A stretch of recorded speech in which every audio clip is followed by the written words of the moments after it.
BaggedMilk. BaggedMilk. BaggedMilk. Oh, I swear. Oh, BaggedMilk. BaggedMilk. Oilers Nation, how you doing today?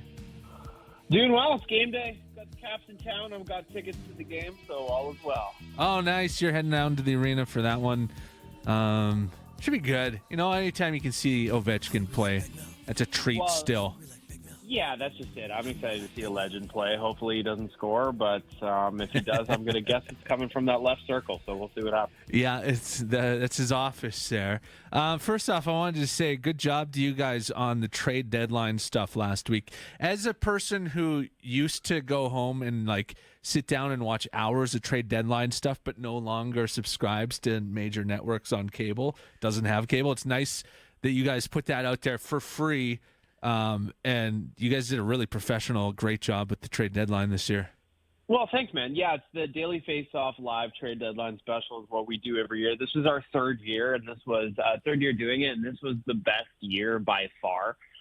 So we did a 5-hour broadcast, no commercials either, which is nice because I know the major networks, you got something like 20 minutes of commercials per hour or something like that. So we had no commercials. We just kind of ran straight through. The boys did a great job, and I thought this year went really, really smoothly. And some of the numbers that we got back were pretty wild. That's awesome. We had 100,000 viewers on Twitter at some point, so just a really, really big year for us. We were super proud of what we did. How did you feel about the Oilers trade deadline? Like they did the Adam Henrique trade. Did you feel they did enough?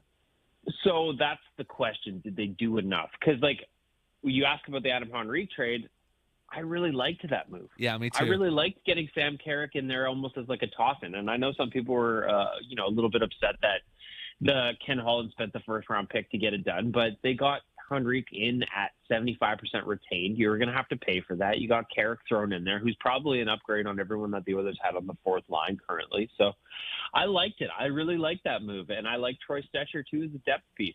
They didn't have to spend a whole lot to get him. You probably are going to have to use him at some point here down the stretch. So I like that too. But to answer the question, did they do enough?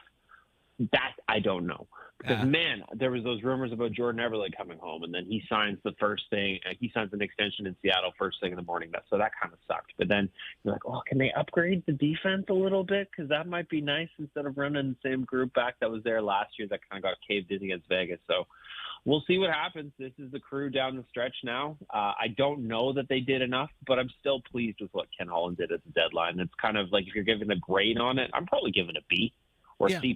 C's get degrees, and there's nothing wrong with that. They start a 4-game homestand tonight, and I like where they're headed. I like what they're doing here. They destroyed the Penguins on Sunday. Saturday was a tougher one, but no, I think they're going to do well here. They got the Capitals tonight, and then the Kraken, right? They got the Avs on Saturday. So sorry, I'm looking at the Capitals schedule there. Yeah. I think they're heading in the right direction. Yeah, the Columbus and Buffalo games were frustrating because those were two beatable teams, and the Oilers didn't play very good. You know, they had the 2-0 lead in Buffalo and then ended up blowing it. And then there was the weird finish to that game where everybody thought it was over. They lost twice. And then so watching them lose twice with nobody, I didn't need that. I could have accepted them losing once and moving on, but they bounced back in Pittsburgh. We'll see what happens against the Capitals. Capitals aren't what they used to be, but like you said earlier, they've got Ovi there. They've still got some guys who can put the puck in the net, so it's going to be a tough challenge tonight. So yeah, Capitals they're in a good spot, but they've still got plenty of work to do. Capitals, Avalanche, Canadiens, and Sabres coming up in the 4-game homestand here. They have a secret weapon, though, Jimmy. Yes. What do you think about the Celine Dion seeing them in Vegas and doing the impressions of hockey players?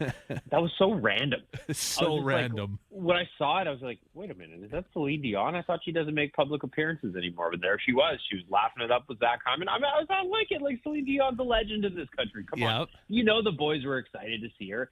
everybody knows the Titanic song. The best part about that song is it now lives on through memes and stuff when uplifting moments or something happens. So, I don't know. I thought it was kind of cool. It was fun to see Celine Dion. She's a legend. Yeah, I love to see her. She's got some stuff going on, but I was happy to see her with the boys. Why not? I love it. Maybe they'll play for Celine this year.